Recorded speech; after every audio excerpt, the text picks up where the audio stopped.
Yo, it's time. We're live. We're on. Oh my gosh. Oh my god, we finished Homestuck. We beat Homestuck. I cannot believe that you dragged me into this fandom.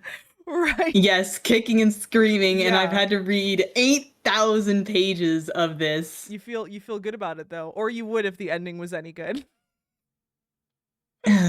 I didn't think the ending was that bad, but I also noticed a lot of problems that I understand, even as a casual viewer, why people were upset. So I we've get it we've been to reading a all point. we've been reading all of Homestuck at a speed of about at a speed of about an act a month or so ish.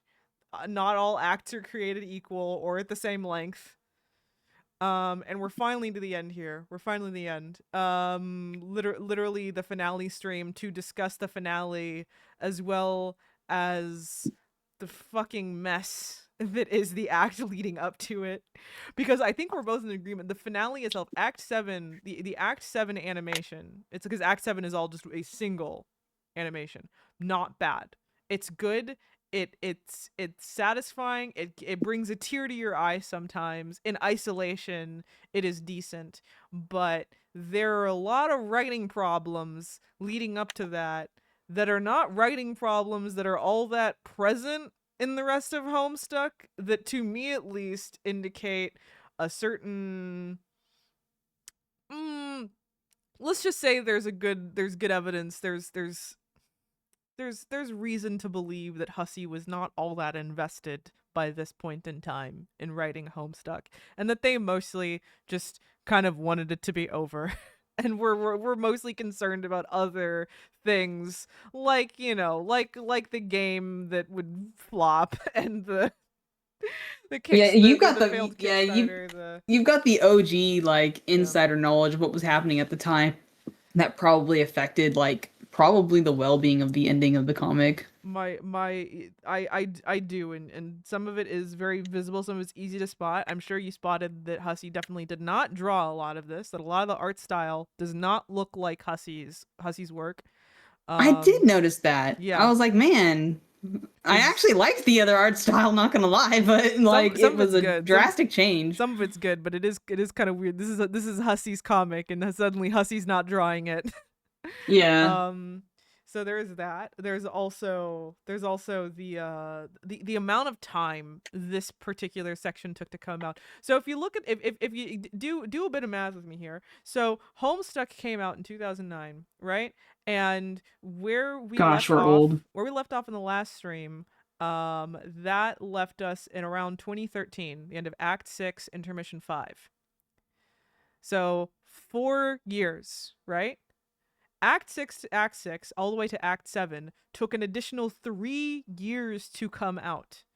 Almost like nearly the amount of time the entire rest of the comic took to happen. This is mostly a result of various like hiatuses. One I think was known as the Gigapause, in which no Homestuck came out for almost like an entire year at a time. Um, and this is mostly due to the game and the Kickstarter and all the nonsense that happened with that, of which we've discussed before in pretty extensive detail. There's a couple sides to that story, and I have the version that I believe, but I'm gonna not get into that right this second. You can go back to the other streams in the VOD channel. But either way, there were extenuating circumstances, and yeah, it starts to, it starts to be apparent. Everyone just gets tired of Homestuck. Not only is Hussey getting tired of Homestuck, the audience is getting tired of Homestuck. A lot of the audience, due to a lot of these hiatuses and due to the writing drop off, just stopped paying attention, stopped tuning in. I know of a good amount of people that by this point had long stopped reading and really only came back for the finale, maybe caught up, in order to actually see what led up to that, maybe didn't. People stopped giving a shit, I'm afraid, and were mostly concerned about like Steven Universe, Undertale. I think those are the main fandoms that this fandom hemorrhaged into. Yeah. But yeah. Both of which I love. I got into those. I didn't know you were a Steven Universe gal. I am. I love You are? Steven Universe. I own the Okay. whole DVD Oh my box. god. Oh my god. You're what? How did it take you this long to get here? What? I don't know. Okay. You Oh never asked. yeah, I guess. Okay, okay. Either way, now you know. Now you've learned your history. You've learned your history. You've eaten your vegetables. You saw how it all started and how it all fucking fell apart. Um, uh, I'm gonna do my typical like act to act, moment to moment breakdown, more or less, and I'm gonna be interspersing that with some deeper analysis, I guess. Me going full on video essayist head, essentially, trying to explain why certain aspects of this act don't really work. It's a lot to talk about as far as that goes. We talked about it a little bit before things started rolling. But yeah. Grab some um popcorn, everyone, and oh, for get out sure. your notepads. Oh, for sure. Get out your notepads. Let's fucking go. Okay, first off, this section of the comic both covers. Honestly, it doesn't cover that much, actually. It really doesn't cover that much as far as the plot goes, right? No, So, not as many major events as in between all the nonsense, so the shenanigans. essentially, we get like three-ish separate stories happening at once here. The first one being Caliborn kind of doing his little Caliborn's little lead up to his rise to power. The creation of Lord English. Basically, he spends a lot of time like in one location, more or less talking to the audience directly through his like shitty MS Paint comic that he does not draw very well. uh It kind of notice grew on me though. notice the how to draw manga thing that I used in the opening page I here. did. Picked up that. um it is fun. He calls it Homosuck. It's great. I um was like, no way that is was in there, but it was. he just trolls us for a little bit as like essentially little like breaks in between the more serious plot stuff. After that, it is John actually doing the retcons, right? So John got the power to like go through space and time, not as a time player, but like legitimately actually changing the alpha timeline, a unique thing he could do.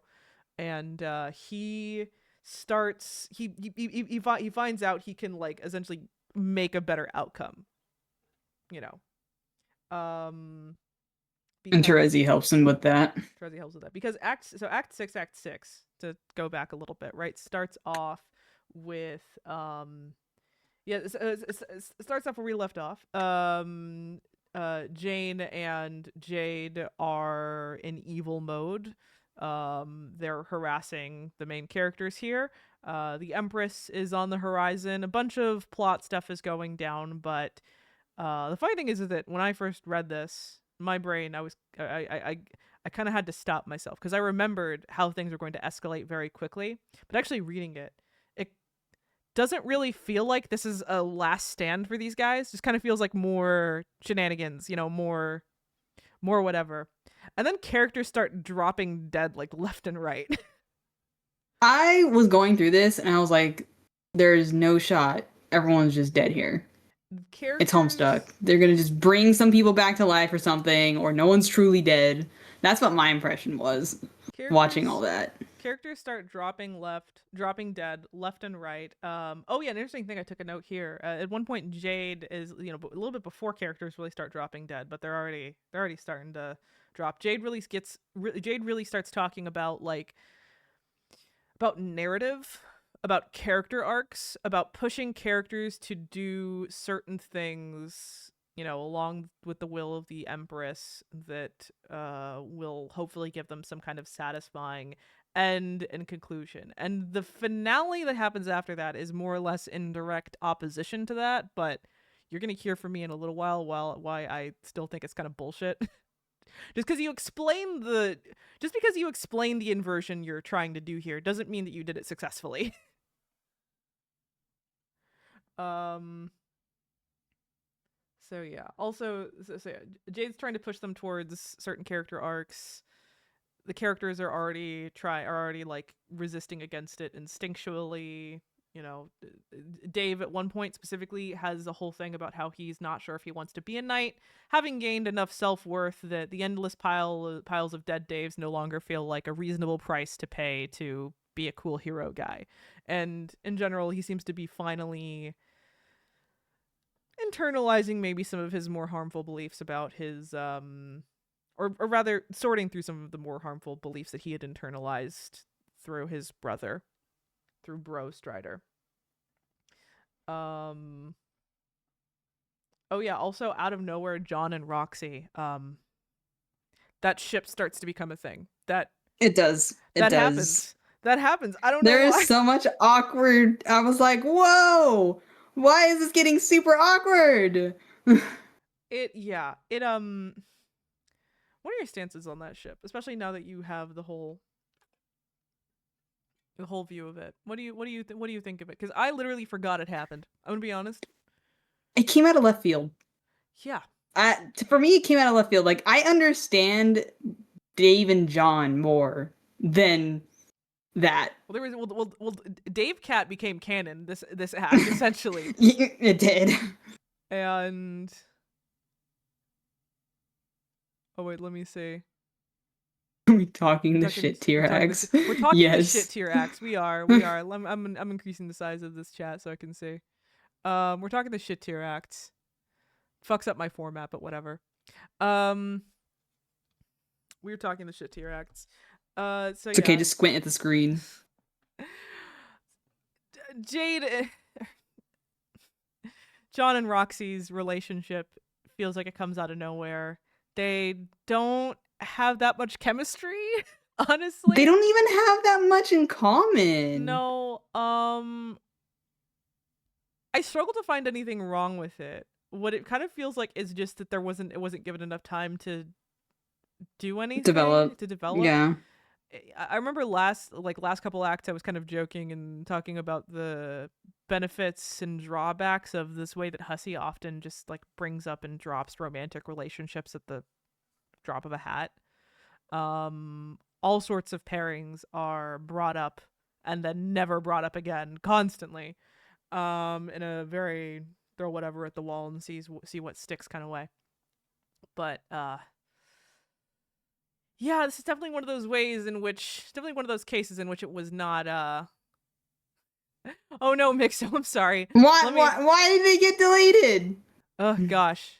Sorry, just split up whatever you have to write in different paragraphs. I've been messing around with Streamlabs' mod thing lately, but I do want to see whatever long message you have to write. The bot got them. Yeah. The bot got you. I'm sorry about that. I've been trying to avoid getting other kinds of bots in here. So The spam yeah, ones, the advertisement ones, the fake ones. yeah, spam bots. Yeah. I'm trying to avoid them. So I turned up Streamlabs's modding abilities, but it's been a little overzealous. I've found you should be allowed to say fuck in the comments, but it will not allow you to for some reason. So I need to go into the finer details of that. I forgot about it. So yeah, just dropping and picking up ships at the drop of a hat, and this is one of the ways in which that has its drawbacks because the whole John Roxy thing comes out of nowhere and you're kind of just expected to buy it and you're not even sure if it would last the test of time, but it's the thing that the comic ends on more or less, so by that nature it's like Solidified, even whether you like it or not. yeah. So yeah. I see a lot of shippers actually really upset by that as well. Oh, for sure. The ship wars. Especially since like funny thing is that Hussey had made a joke, like on Instagram or something, about how they wanted there to be like a gay singularity in the comic. They wanted like every single ship to be gay, and I think that's really funny, honestly. And it does end on like some pretty decent gay ships is the thing. So why John and Roxy were thrown in there, I couldn't tell you. Right, like Dave Cat, top tier. Vriska and Terezi, top tier. Kanaya Rose, top tier. Why did we need John and Roxy? Those I ships would all have had a history behind them. They all had I would build have up. I honestly would have been more happy with them just being ace. Like at the Ooh, end, if they wanted to go that way. that's what they imply with Jake is the funny thing. Heavily imply Jake's arrow ace Yeah, at the end, which I I think do is not neat. disagree with you. I think that's neat. Okay, so Act 6 intermission 2. Oh, my first note is Gamzee's still in the fucking fridge. Using that fridge for years. Okay, so this is when like Irania starts revealing her plan and about basically just wanting to fuck up the session so badly in order to prevent Lord English from ever being born. Yada yada Which yada. It just doesn't makes matter. everything worse. Like absolutely doesn't matter. Absolutely doesn't matter. She's her character doesn't matter after a while, really. Which I'm sad about. Me, yeah, I am. I get, I sure am. A lot of the characters you could definitely put that label of does not matter after a certain point, and or due to extenuating circumstances, just has an arc that gets absolutely dropped on its head. um. Okay. Oh my gosh. Let me see. What do we got here? Um. Oh yeah. Speaking of dropped plot lines, Mina has her whole like want to make a troll army thing that gets dropped for a little bit. Gets picked up later on. It's kind of funny, but for a while they're just kind of like I'm not convinced. I'm convinced that for a little bit there they had no plans to further that plot, and then it came back in ways that even they didn't expect. Kind of like it wrote itself, and they were like, "Shit, uh, Yeah, yeah. we gotta put in some, some fluff here to make it look like it was supposed to happen." Oh yeah. There's also the fact that Arania's plan heavily features Jake, who is an heir of hope. As a result, he's a character whose class has a lot of potential, but this potential is difficult to access, and later on we even find out directly it almost is never accessed fully. Um Jake from here on out will not be a character. No, he hardly showed up at all. Jake from here on out will cease to be a character. Jake is a character who is relatively popular in the fandom. Act 5, people really, really liked him a lot, especially with the whole Dirk Jake ship. And Jake's character arc is interesting, even though it does make him out to be a bit of an asshole. But it's kind of weird. It's very like Tavros with him, and him and Tavros have a lot of there's like a lot of moments directly comparing the two of them where it's like you can kind of see where that arc may have gone, and then the comic just kind of doesn't follow through on that. Just kind of cuts it off before it really anything interesting happens with it, and never ever picks up the thread back up again. So you have Jake where it's like he ends his arc essentially on his lowest point. Um and where you would expect a better comic to maybe bring him back from that, bring about some level of self-realization. Um I mean, I won't say he doesn't reach some level of self-realization, but nothing satisfying. He has like a shitty conversation with Tavros or two, and that's kind of it. Actually, about just to bring that up, where I'm like, literally the only like in-depth panel was this conversation with Tavros, but it's still kind of Yeah. still on the lowest point. It's not like he climbed from that point. And Liddy, yeah, about the Alpha Kids and literally not mattering. The thing is, I think compared to some of the other characters, the Alpha Kids come out like pretty all right. Um, like Especially in comparison to the trolls. oh my gosh, yes, in comparison to the trolls, the alpha characters like compared to some others have some relatively decent arcs. Um, but like yes, the second that their act ends, they completely cease to be characters and they more just become like conduits for other people's arcs. you know Or not even that in Jake's case, right? Roxy ceases to matter outside of her relationships with John and Rose. Dirk doesn't matter outside of just providing some amount of catharsis to Dave. Jane doesn't matter. Jake doesn't matter, period. The character arc completed dance. Oh yeah, yeah. I'm not fooled by that character. Tavros has a little moment where he like one version of him like steps up. Yeah, Um he recruits the army. oh my god, I'm sorry. I'm sorry Streamlabs told you off Oh again. my gosh. I would say I'm sorry, but I found some of you guys are actually entertained by being told off by Streamlabs. So, I don't know. I saw your comment. I saw your comment. Um yeah, yeah.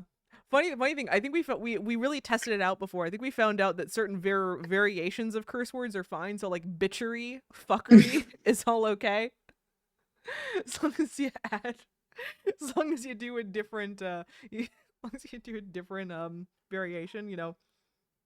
Type bitch with an 8, that kind of thing. Basically speak like a troll. Yeah, yeah. Start using Terezi leet speak. That'll get around. um. So yeah, Tavros. There like one version of Tavros is able to like regather the troll army that Mina and Karkat kind of forget about just by talking to them and being like a nice, decent person. Um, and I so didn't give a shit for multiple reasons. One, because yeah, like how was that an extension of his character arc? How is that like a completion of his character arc? Like why would what did that have to do with what his issues were as a character? Like not that much. Like I guess in an abstract way, like confidence kind of, but he just does he gathers that army just to like hand it to Mina. So not really. And I mean, like it was funny to see Vriska freak out about Tarvos actually being useful and that just was funny. irrefutable evidence. Like, there's nothing she could have done, said, do to like blow that one off. Yeah.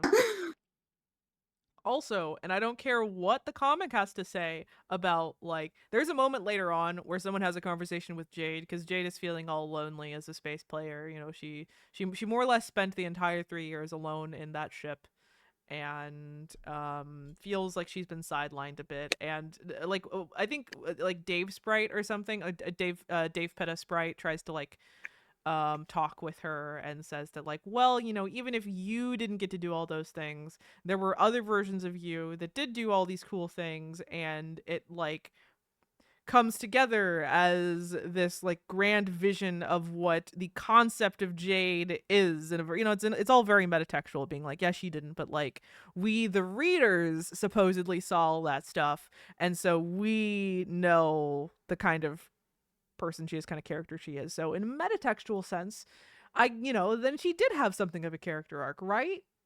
Wrong. No. False. Incorrect.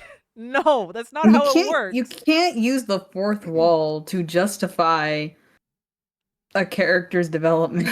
I don't care what you say about how all the versions of the character. No, all the versions of the characters do not converge in order to change our view of it. The version of the character we're looking at is the one that should matter first and foremost. That's how it should work with multiverse stories.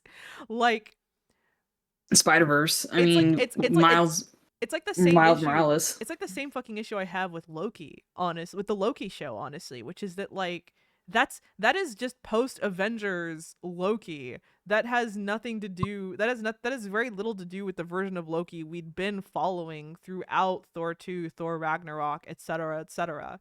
Like he did not have the same character beats. So therefore it does not reach the same amount of satisfaction. I don't care what you're gonna do about but all versions kind of go into no, shut the fuck up.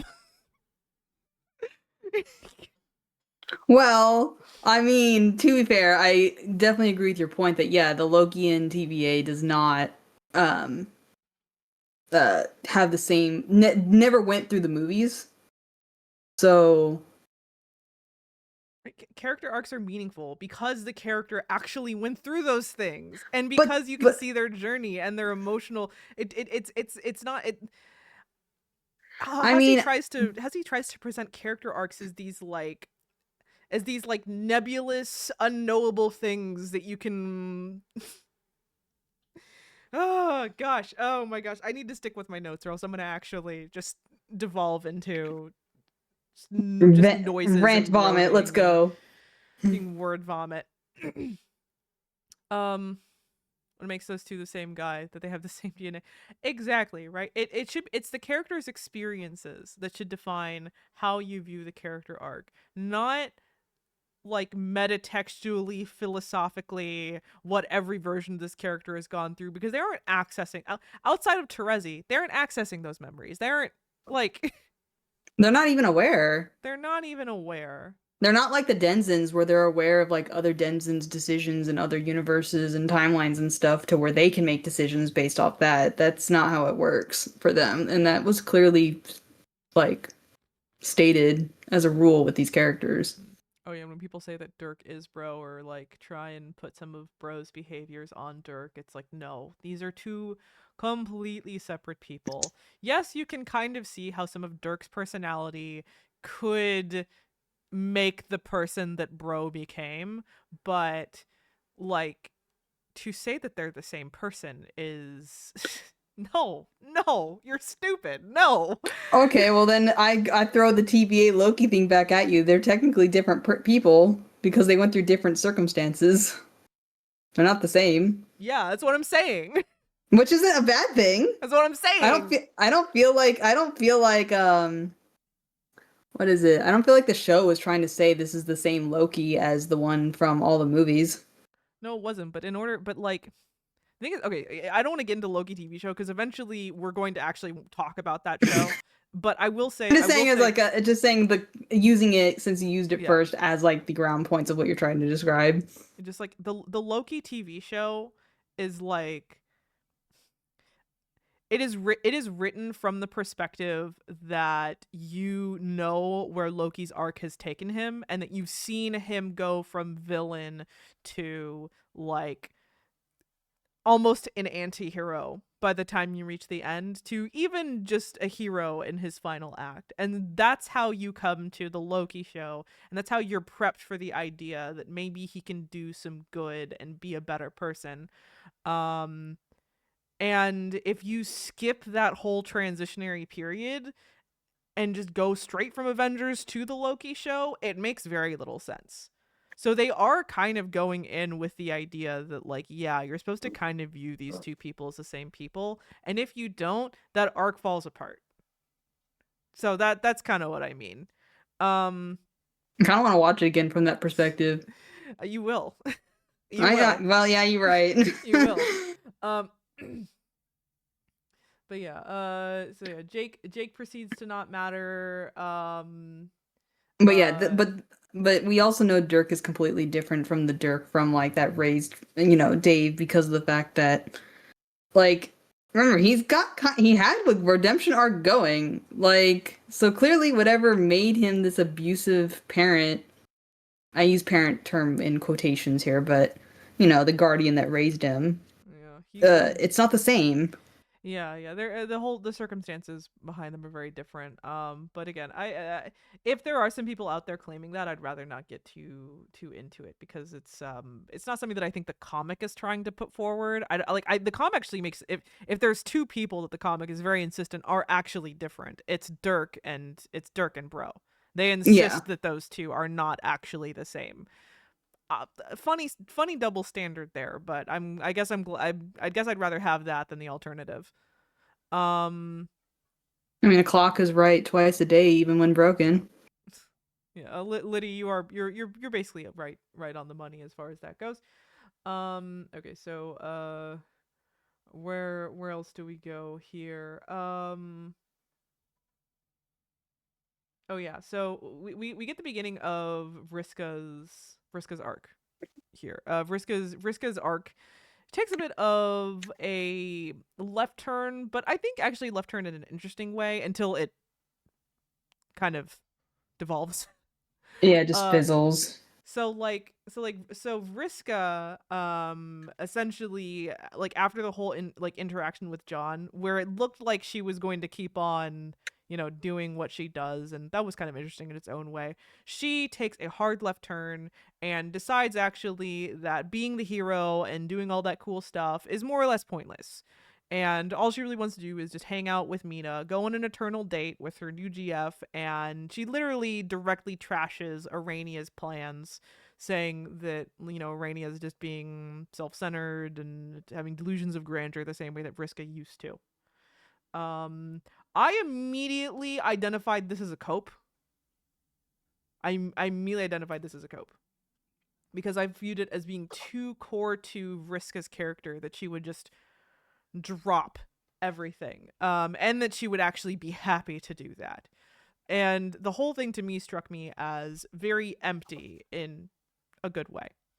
Um, just her just having this eternal date. Literally, Her ambition and tenacity would never. it all disappeared, and she literally starts copying some of Mina's appearance, dressing more like Mina, getting piercings, getting a tattoo that's like a ship anchor, you know. Drinking water here because I've been yapping already today. Let's see if I last. um, You're all good. yeah. And she's you get the sense, honestly, I think my earlier analysis of Vriska as someone who is fundamentally very empty inside, who needs something in order to fill that hole in her soul, and you know actually feel like she matters, be a full She, person. She needs an outside source for that. She has not figured out how to do that on her own. yeah, sense of purpose, direction. So she no longer has access to being able to be the cool hero, to being able to affect the plot because she's a ghost and she's long lost even just the tiniest. It happened a little off screen, which makes me upset, but we do understand that she's lost any tether to being able to do something meaningful at this point. And so she instead just decides to essentially absorb Mina, more or less, absorbing her sense of style and just making her whole new thing just being Mina's girlfriend, more or less. And you can smell the emptiness and the cope around it from a mile away. This to me is interesting. This is an interesting way to take the character, even if it comes a little bit out of nowhere. Um. I mean, we could just say it was her lowest point, Mm-hmm. Oh which yeah. is kind of what it was. The Arania heel turn. I'll say there's some signs that Arania was maybe not always the best person. You definitely do get hints that like she was maybe not very well liked amongst the before us trolls. That she just did not like she didn't get along with them very well. She had plans that were maybe a bit more self-serving, is more of a narcissist than Manipulation yeah. did not leave the building. Yeah. There's the fact that she that she's also part of the reason why Terezi has her whole big mental breakdown. That cannot be ignored. Arania always struck me as like a bit more of a morally gray character than I think she believed herself to be. And because she's the one you're talking to so much of the time, and like I think it's sometimes harder to get that sense. Doesn't that create the most wonderful morally gray like villains in a way because they believe that they're better than what they are or what their actions are doing is good. Yeah, I Arania's like a little weak compared to some of the other villains, but I have nothing actually wrong with her directly or her heel turn. I think most of it's like relatively in line with what would have come naturally. It just again feels like the issue isn't so much that it's bad yet. That comes later. The issue right now is just that like we're starting to see some leaps here, right? We're starting to see like, yeah, you could see how you could get from here to here, but the comic doesn't actually bring you there. So it starts to feel a little jumpy. So yeah, Arania is previously established to be relatively smart, and this is definitely a very foolish plan. So what we would have needed is, you know, actually showing why she would have thought that plan would be decent. Cause like I think her motivations here are actually pretty again, I think her motivations are spot on. Um but yeah, it's this is where things start to get rough, writing from a writing perspective. This is where I think they started to get a little lazy. Started skipping around. Okay. A fun thing. A fun thing here. So Act 3, we're back to some Caliborn art posting. I don't know if you noticed this, but his deviant art page is all caps I am your lord.deviantart.com. That is a real deviant art page that It's you can real. visit to this day. I'm not gonna lie. When I saw DVR, I was like jump scared. I was like, oh no. I'm I like, I double checked. I double checked to see that the page was still up. It is.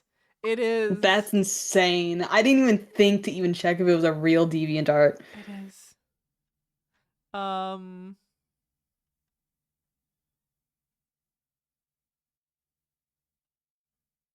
Let me see. But yeah, like just look through this bio. Honestly, it's so fucking funny. Um, it's so fun. It's so great. Look through your own time. I'll like link it even, but I it's like will. the profile is like right there in Homestuck. Here I'll link it. There it is. Oh my gosh. There it is. Has all sorts of yowies. Okay. What do we got here? Going through my notes at a relatively rapid pace. I'm giving up on the idea of going through each plot point one by one. Okay, so yeah. His whole how to draw manga thing, and this is immediately followed in with the Act 6 intermission 3 animatic in which everyone fucking dies. And that's not really an exaggeration. That's like a lot. Almost everyone Karkat's freaking killed by dies. Gamzee. Jane and Jake are stabbed together. Dave is killed by PM and Jack. Kanaya is burned to death. Rose is just barely saved by Roxy and dies later anyway. Jade gets smacked with a building. Oh yeah, Jade has the full on Wicked Witch of the East death, bringing the reference with the shoes full circle. Freaking Uh, Wizard of Oz. it was great. It was 10 out of 10. Caliborn is very Caliborn's parts are very entertaining. Um Kind of the comic relief we kind of need. uh-huh. We needed the space. We needed this space to breathe. Oh yeah, Rainey is killed by the Condess. And basically everything gets so fucked you're like, yeah, okay, cool. Timeline's over with. You just kind And of John's like literally nowhere. very abruptly executed the entire cast out of kind of nowhere, honestly. Um So yeah, timeline over. We need to restart. Yes, time for a new timeline, retcon, whatever may have you. Uh, Act 6, Act 4. Act 6, Act 6, Act 4 has a reference to the Kickstarter, which is fun. Reminder: last page of this came out in 2014. Comic will end in 2016. Damn, 2 years. Yeah. That's brutal. I'm glad I wasn't there to have to wait like everyone else, but like my heart goes out to that. That sucks.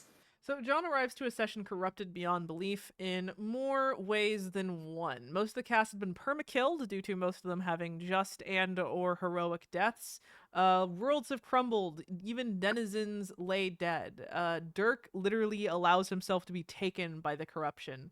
And this leaves only a few characters remaining. John, Roxy, and Rose and Terezi, though it ends up just being John and Roxy as the other two succumb to their wounds.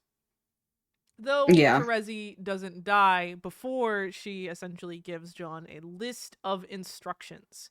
on a A bloody scarf. a John's been going in and out of the timeline for a bit here, doing all sorts of little changes that have had no big impact, but they do seem to actually stick when he makes them. And it's not an offshoot timeline either. It's still the alpha timeline. Um and Terezi, using her mind powers, comes up with a list of things for him to change, mostly things regarding herself or just little changes that can potentially domino effect. She very clearly says that she does not want to. She does not feel like she has the authority to like change the mistakes of others outside of what is absolutely necessary to change, which means that most of the character deaths still stand. So like Eridan, Pfeffery, Equius, Nepeta, those guys are all still gone. Nothing big changed. Just most of what has changed is just the one. Well, there's two big things, I guess. Yeah. There is one, John's message to Terezi, or Terezi's message to herself of you don't need him. Uh she's referring to Gamzee, definitely, but that has a bit of a knock-on effect in having her also evade Karkat and Dave, completely circumventing the very shitty love triangle that happened, which also helps contribute to the gay singularity. Because Terezi pretty much swears off men and sticks with Vriska for a little bit, and Dave and Karkat are pushed right into each other's arms, as it should be. Just completely nullified. Yeah. I love how it's basically saying this was a mistake and needs time traveling to undo.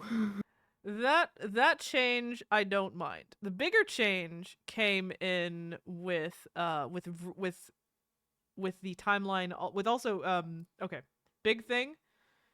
John is able to save Vriska's life. He knocks out Vriska, preventing a big fight, tells Terezi that Gamzee was actually the one to kill Nepeta and Equius, Which and is true. which happened, and manages to prevent Vriska from getting killed, completely circumventing that whole ghost arc she had, which has some interesting knock-on effects. We'll get to those. We'll get to those in a second. She's alive. She's alive though. She's alive.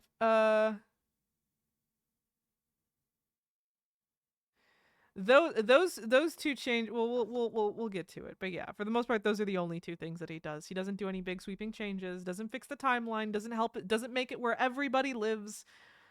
He just saves the life of one person and fixes up Terezi's love life, which is hilarious in retrospect. All of that, and that's all he does. I guess it really does go to show that Vriska is in fact Hussey's favorite character. Absolutely. No contest. Okay, what else do we got here? Let's go down. Oh yeah, Jane and But Jade. Hmm? I was just gonna say, to be fair though, the situation, we just described is probably the reason why all these character arcs just got completely obliterated as like part of Oh, it. absolutely. The retcon It's is a the main layer in that reason. cake. There's a layer in that cake. The retcon is the main reason why all the character arcs get destroyed, because like it then becomes either completely canceling out certain character arcs, like what happened, like everything with Ghost Vriska. Granted, we do actually see how that plays out. I still don't love the way it plays out, but we do see it at least. Or like just straight up just having a lot of character arc stuff happen off screen. It's heavily implied that while Dave and Karkat got closer, that they actually did work through some of their own shit.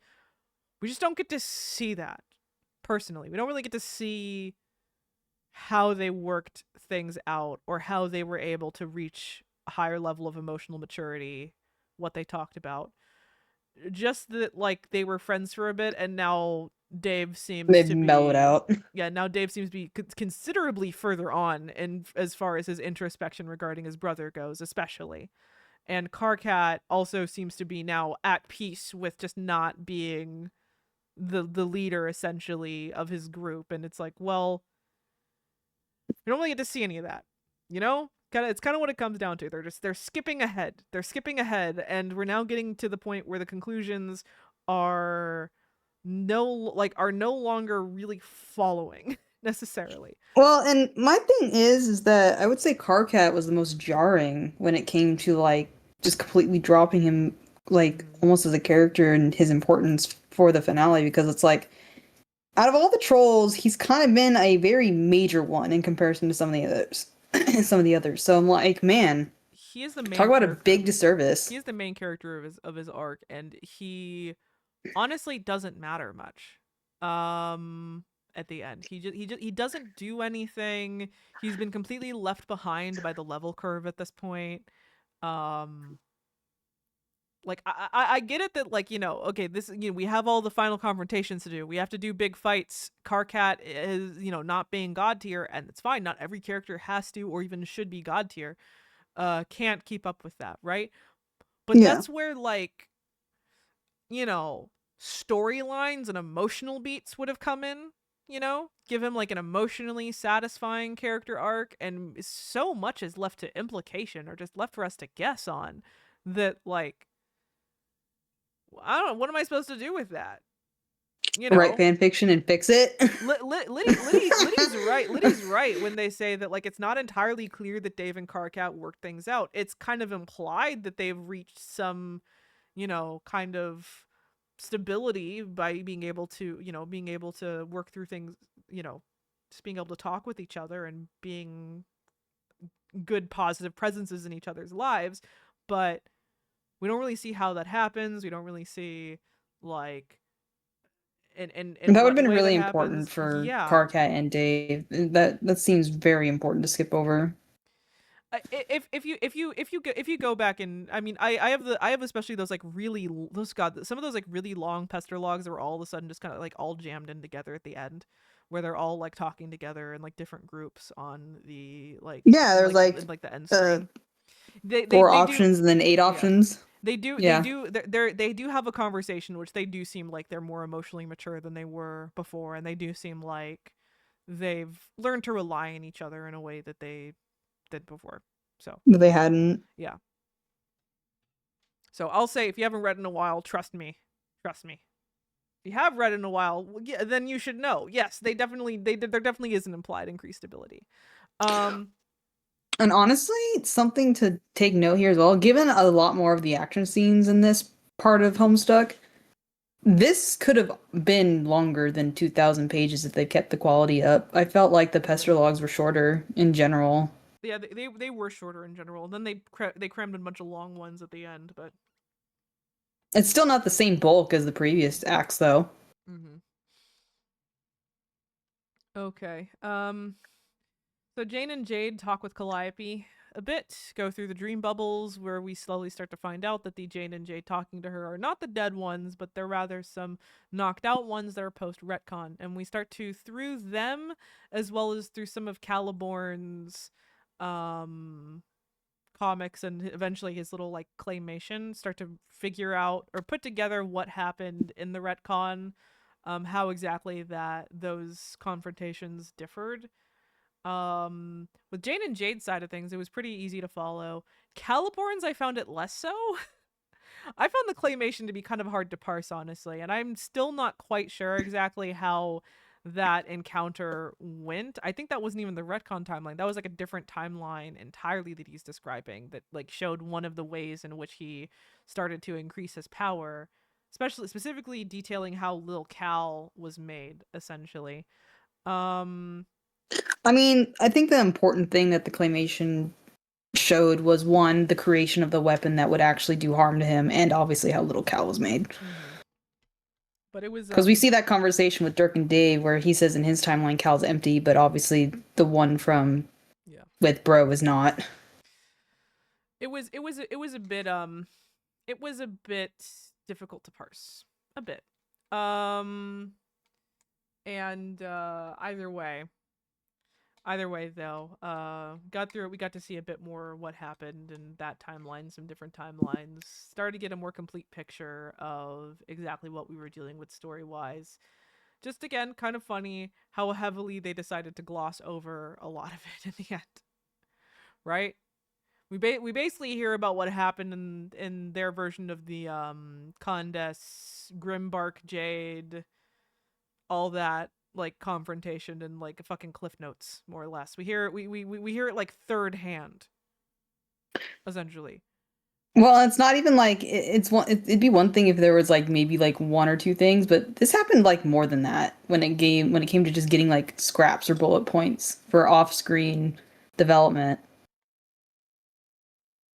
It was uh, I mean, uh, I'm just saying, like that's where it's almost like when they were just wanting to just like, hey, I don't feel like drawing this out, cop out, here we go. literally basically they just started not giving a shit. That was it was like Oh, entirely. Liddy's messages got bombed Oh again. my gosh, again. Oh my gosh. Again, they're Oh my gone. gosh. Maybe Don't I worry, need. I've been reading them though. Yeah, I've been reading them. I see your opinions, Liddy. Oh my They are gosh. strong. Maybe I need to bonk the mod for a bit. Maybe I need to tell it to shut the fuck up for a second here. 1 second. At this rate, they're gonna get themselves auto banned if there's that set in. Yeah, it's not. It can't ban people. Okay, It can't ban that's people. good. You're safe from the hammer. You are safe from that. I promise. Otherwise, it definitely would have banned someone when we were like, when we were messing around with it. We were tempting it before. Mm. Pushing its buttons. Um, let me see. Let me see. Let's.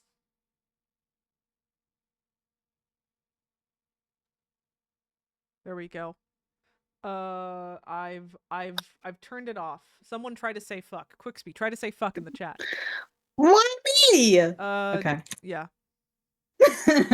we're good. Okay. Okay, I've turned it off for a bit until I can figure out how to make it, how to, how to make it be tempered a bit. Um. Okay, so what Had to else? rage bait it. Yes, exactly. Okay, so what else do we got here? But yeah, the timelines are a fucking mess at this point, and I'm already at the end of my rope. We're like halfway Well, through. I'm already at the end of well, my and you're rope. a long-term like Homestuck fan, like I so it's am. like This was stabbing you all over again. this was relatively painful to read in real time for sure. Like, I think I have this note here Like where like all I can compare it to is like I'm a long-term like Undertale fan, and it would have sucked if like Deltarune was a complete flop, because mm, especially if we waited like 10 years for it. mm, So like that would be devastating. yeah. Also, mix. I do see your messages. So the four beta kids get sealed in the house, and Caliborn Arqueus, and half of the Gamzee, and half of the games get sealed in Cal, and both of them get sent into the void. Yeah. It was this. Imagine it sucks this bad. It takes a full 3 years. Like it hemorrhaged fans at this point. It like hemorrhaged fans. I have this note here where I said this is where you start entering passwords into certain pages to see the retcon. Conceptually, this is really cool. I like the idea of like literally re-entering pages to like entering passwords in order to like redirect you all around the comic, and it's all I very actually liked that neat. concept too. It's all I had very fun neat. doing it. I just wish I respected it from a writing perspective. Uh, That's fair. like uh, From a gameplay, game dev perspective, I liked that. I thought it was cool that it is to like cool. unlock Nexus, paths. Mm-hmm. Like all like it turns all the cool characters into NPCs where their stories actually didn't matter this whole time. Well, John gets to go off to be the most important character in the universe, and yeah, You don't feel like a he lot of earned those it. 2,000 pages are like nothing pages. I was able to read through this one particularly fast. It was not hard at all to read through. Aside from again a couple of really long pester logs they shoved at the very end. Yeah, I mean, a lot of the even for me, I was like, man, I'm already at page like, Mm. so and so, and it was like you could read like, especially during the scene where everyone dies. I think you can read like 200 pages like in 10 minutes. Where it's like, remember that one section from literally just the last part that we had done a stream on, the whole like ballet of the Dancestors, how dense those flash games were and how much there was to dig through, how much optional text there was to like, you know, One segment was like three yeah. hours. You found out all these cool little minute details about these characters, and you got to really sink your teeth into like into all of this fun little lore. And now they just give you like nothing. Now it just feels like that was a waste of time. Like it could have been better spent elsewhere. Honestly, I was kind of disappointed with the fact that there was not a single like There's interactive not. piece like There's that not. in this act, especially given like I was like, man, I was kind of hoping as a reader to take part in the final battle somehow, not just reading it. And if you notice too, with like with a lot of the flashes, a lot of them weren't really flashes. Now were there a lot like the last two were just video files. They were even like I think YouTube embeds originally. Um, and I think that has more to do with like Flash at this point kind of being in the way out already by the time 2016 came around. But it's like, yeah, it just kind of feels like the whole comic, the whole concept, like everything that made it cool in the first place just really started getting watered down. Yeah, I mean, that was kind of what made Homestuck very unique. And even then, that's what got my attention, as a new reader into it. I was like, man, this is more than just like a comic. Like there's interactive bits and other way like it felt like the Amazing World of Gumball of the webcomic scenario of mixed media. It's so And I it's wanted to see more of that. It's so cool. So currently I have a video idea popping around that I'm gonna start getting right. I'm gonna start writing very soon here. Titled "There Will Never Be Another Homestuck," where I wanna focus on a lot of those unique aspects of what made early Homestuck so fucking cool. And I'm really disappointed in this reread to confirm to myself that yes, a lot of what made it cool initially is no longer present by the time by the time you come to this point. And I agree with Liddy here that Viscogram was literally just a slideshow when it could have been an entirely Slideshows are interactive everything. page. Could have been. It could have. They could have done all these. If I remember, they were starting to experiment a bit more with like integrating actual IRL social media, and like in the time like actually like making it wasn't just the Caliborn DeviantArt page. They'd like made an Instagram actually, and I think it actually had a Snapchat, and that was cool. It's just hard to appreciate now when you're going back and reading it. It's, it doesn't mean quite the same thing. And who knows if some of those pages are going to be up for very much longer at this point. Yeah, Homestuck is really cool, specifically acts 1 through 5. Exactly. Um, okay. I have a big chunk here to say about Vriska because this is where we start really getting into her character arc. And probably like the rest of my notes are just all like disappointed character analysis. So how about we take a quick break? How about a quick break? Oh, good. I need to go grab some water. Go do that. We'll be right back in like 5 minutes.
I took a throat lozenge, It's a throat lozenge. a cough Oh. drop for my throat, so I could Mm. continue. Got in yapping mode earlier today, which was a mistake. I should know better. I should know to save my voice for these. These always get involved. You should make yourself a Lily remote. All the different buttons of yapping. I don't know. This was what I keep Ricolas in stock for. This and my insano karaoke binges. Okay, so Vriska becomes the most important character in Homestuck. Like it's not even close. We find out through Jade and Jane's reminiscings with with Calliope that the one that managed to get the main characters out of that the one that managed to get the main characters out of that jam was Vriska. Actually, that she was the new leader that managed to turn the tides at the lowest possible moment. And we basically find that post retcon Vriska uh is, essentially become the new de facto leader of everything, more or less, and is the one that 9 times out of 10 is just getting whatever shit needs to get done. Specifically, especially doing some of Gamzee's more innocuous work, like reviving some of the dead friends through prototyping. Um, Gosh, she also is Getting the rid of one the guardian cat.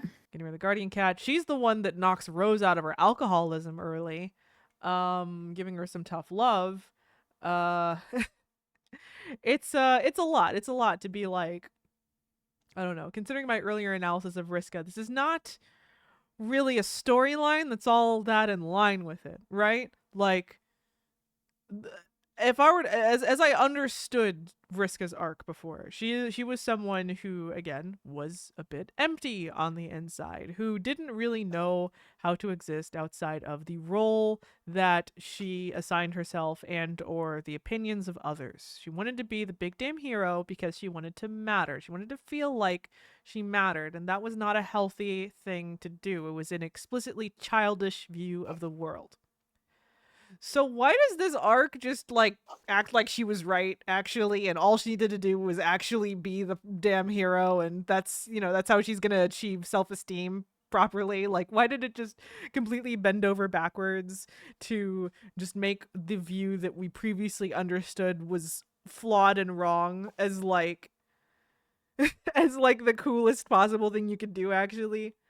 um Because Hussey decided with pen in hand, I'll fix it for you, Yeah, Vriska. I'm gonna make Vriska the most important character in the universe because she's the coolest character in the universe. It went from Vriska being a morally complex, interesting, well-driven character to just like being right. That's quite the jump. That's quite the fucking jump. It's I mean, yeah. quite the Yeah. fucking jump. Because It it was be framed through a lenses of her being problematic and like that her view wasn't the route to go. And then as, Imagine yeah. imagine if like Cersei Lannister all of a sudden like after Was there- her like you just find out in the end like actually she was right because wanting to be the main character of life is cool and based actually. But to be fair, though, I did like the moment when she was laying out the plan for everyone. She didn't just steamroll everyone. She actually did like include them in the conversation and let them like be a part of like what they wanted to do. Which, You do get the sense that she is a more mature person, that the view yeah, she has now of like how to be important and how to have self-esteem has shifted somewhat, but it also still definitely feels like she hasn't really learned any lessons.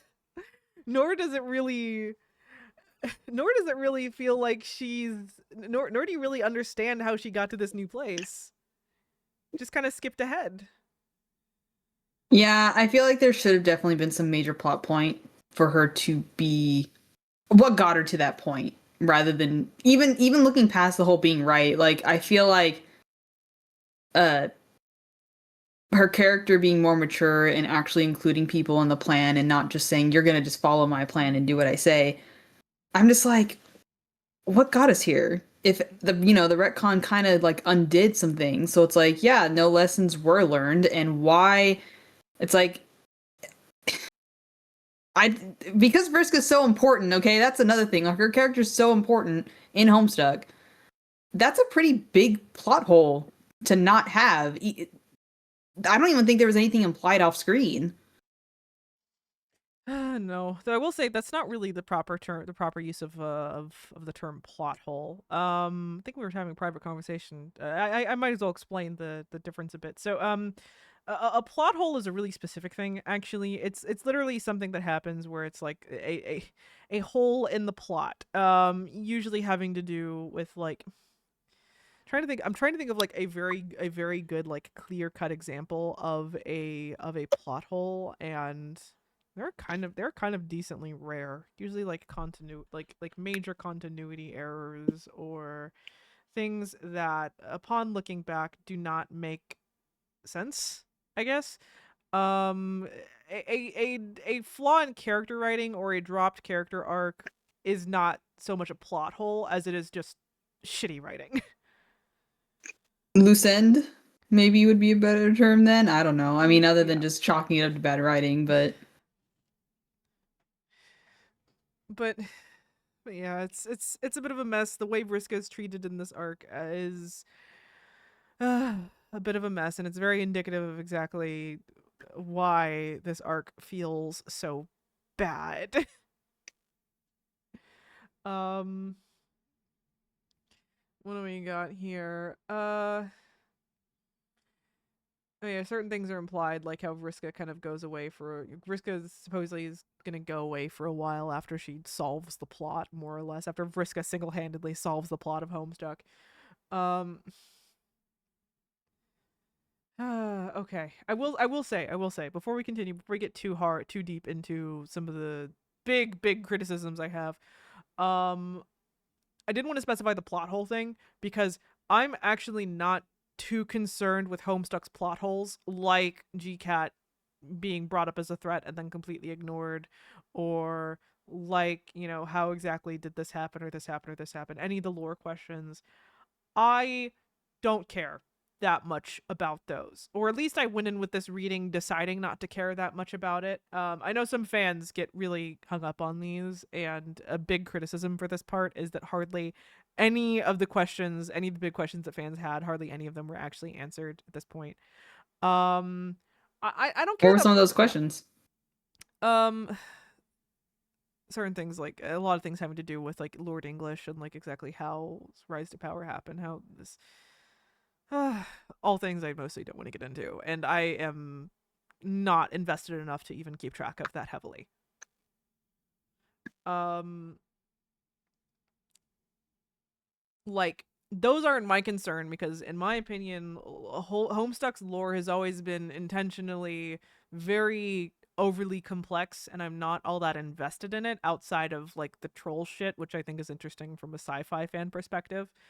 Um, a lot of it is intentionally kind of hard to parse and requires a few readings for you to really be able to fully grasp a lot of it. And I just don't care enough to want to sort through all those things, nor do I think understanding those fully like affects your like of the comic or not. You know, like I think mostly why you're here is like, some decentish sci-fi, couple of high concept meta narrative stuff, and the characters.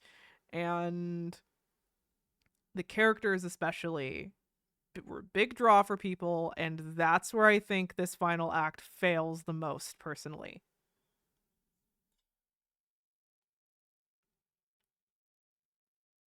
Like,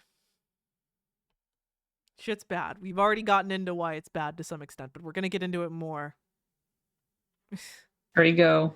But yeah, Lydia, yeah, half the lore is just the way it is purely because it's funny. It's not all supposed to make internal sense. It's not that serious. This isn't Star Trek. No. There are And Homestuck yeah. knows it too. That's why they have a whole bunch of, internet slop in it.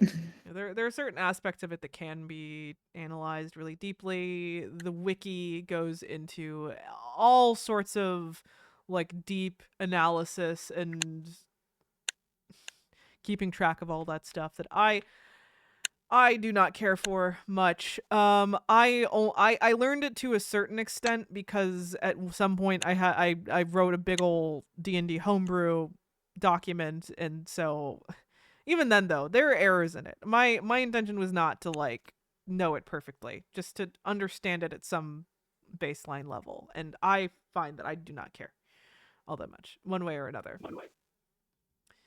Okay. This is where we start getting. This is where we get those conversations, the like pack together conversations, just explaining where the characters are at right now, how the relationships are going. Um, we kind of went over some of it already. I think we can kind of gloss over a lot of this, right? Like we see a bit of Dave Cat, we see a bit of Terezi and Vriska, we see a bit of like Terezi and John doing a bit of Black Rom flirting, whatever. Um, Narration getting more and more fed up with the comic. Genuinely, yeah. A lot of the meta talk starts to become actively disdainful of like the idea of storytelling, or like even just like basic tenets of storytelling. It just starts to become just frustrated with it.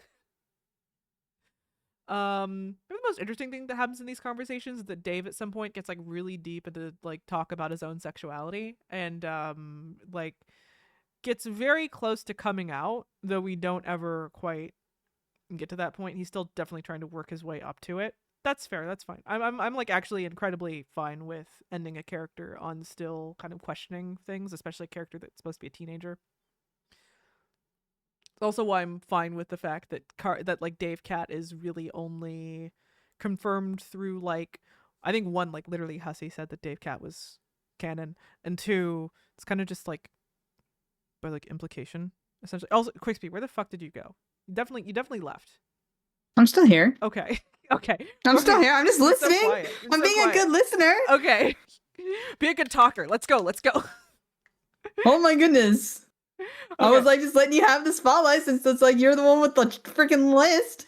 I was like pausing every so often, wondering if you were gonna pipe in, and then you didn't, and so I just kept on talking. I was listening to the lore. I don't know what's been confirmed through Hussey. I've seen no Twitter feeds. I kept on rolling because I half assumed you had left for a second or had to leave. I don't know. No. Whatever. Okay. I'm just here. I'm listening. Okay. So yeah, Dave gets really deep into talk about his own sexuality. Dave Cat confirmed mostly through outside means. In the comic, though, it's like they definitely haven't even worked up to asking each other out yet. I doubt they've gotten to that place. It seems like they're not even quite admitting out loud that they have crushes on each other. I find ending the comic on that to be a fine thing to do. That is a perfectly okay thing to do. Leaving some things up to speculation is not a bad thing. Mm-hmm. If anything, that's a good thing for a fandom because it allows the, the baking of, fan fiction to what people want to see and the fan art and people talking about it in theory. So it actually like is healthy to have some sort of, open ends. Mm-hmm. It's nice though. It's nice though. I'm gonna give a hot take. I'm seeing Liddy talking about Kanaya and Rose. My Kanaya Rose hot take is that I don't think that ship is actually all that good. It's not all that compelling in my opinion. Really? There's nothing wrong with it. I don't think there's nothing wrong with it. I just think it's a little boring. I think it's a little boring in the way that a lot of like canon lesbian ships can sometimes be a little boring, and that they're like very fluffy, and there's oftentimes, I don't know, where's the spice? Where's the seasoning? You don't like how they're too cozy? Where's too the marshmallowy? seasoning? I like the marshmallow. Where's the seasoning? God damn it. This chicken's dry as fuck.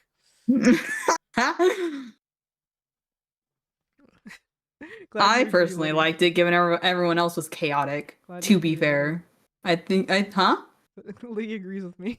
Oh, well, I liked it just because everyone else was freaking up the walls chaotic. Everyone else is spicy. Kind of I'm mellow it out somewhere. I'm gonna move past some of these conversations. Wait, except for this one. This is an important one. So Dave is like talking to Rose and Roxy at this point. They're having the cute family moment. It's very cute. It's like one of the few moments in this late bit that I think actually just works. It's unironically on its own. It's perfect. Then a funny little thing happens where some dead version of Rose that I literally did not keep track of. I could not bring myself to keep track of, shows up, having become a Colonel Sprite along, Jaspero Jaspero's sprite happens. Jasper and Rose together at last as one That being happens. And Rose, head in hands, basically just like screams, just saying that that's the silliest, stupidest fucking thing that could ever happen. It has no bearing on any character arc. It's so silly. And Dave says something to the effect of, well, we don't really have character arcs. We're just people, right? This line made ooh. me see red. I think it made me it made me rage. It made me fucking rage. And I have like an entire few paragraphs written down as to why. I mean, do you think they were stating it as a way to undermine the entire Homestuck, or do you think it was just a character being like, dude, we're just people in this world trying to make shit work? The former. The former. Oh, And okay. I I can't do. wait to hear it. I do because they've been talking a lot of this whole part has a lot of talk about like about meta narrative, about like True, there is a lot of yeah, moments where, we have characters like Dave Sprite and stuff. characters talking about the arcs that they Even should Dirk and take, Dave. characters talking about the arcs that they should take, taking left turns from the arcs that they were on, um Even accepting Jade and and rejecting. Calliope. Calliope.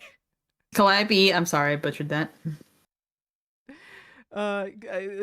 Characters like taking left turns, accepting and rejecting their various arcs. A lot of talk about arcs being cut off, about people definitionally being unable to fulfill their arcs, whatever. So when Dave says this, I take this very directly as essentially Hussey saying that these characters don't need to have satisfying arcs because that's not how people IRL work. Here's why that's kind of bullshit. So, When is Homestuck IRL? Let's be real. question: does a character need to have a satisfying arc for them to be considered well written? I would say yes. Okay. Does the narrative have to come together in a neat little bow? Always. So, Main narrative or the entire thing? entire thing or little narratives, whatever may have you. Do you feel like a narrative for it to feel complete has to come together in a nice neat little bow with everything tied up? No. Okay. I I think would there can be some loose ends. I would say no to both of those things. I don't think a character needs to have a satisfying arc for them to be considered well written, and I don't think that all narratives have to come together in neat little bows. There are plenty of stories out there with more naturalistic senses of writing that either don't have super strong character arcs and are instead just about like people being people. A lot of those famous novels are more like so like how do I say? Certain novels, especially within like the American like classics tradition, like Hemingway or other novelists like Murakami, love doing stuff like this. Love making characters that have intentionally like kind of unsatisfying arcs for the sake of proving a point about like Oh, how you cut out for people me. are. Oh, am I cut out? Oh, Am I cut out? Let me see. no. Did your internet go out? Oh no, I it can't might hear have. you. Oh You no. you just blipped out. You're gone. Oh no. Let's see. Uh-oh. It did. Oh no! It did. Did. We're crashed. We're crashed. Fuck. They're trying to keep me down. They're trying to keep me down. I'm gonna keep the recording up. I gotta reset everything though. I'm gonna keep the recording up. This has been the worry. This has been the worry. This has been the fucking worry. Um This has been the worry.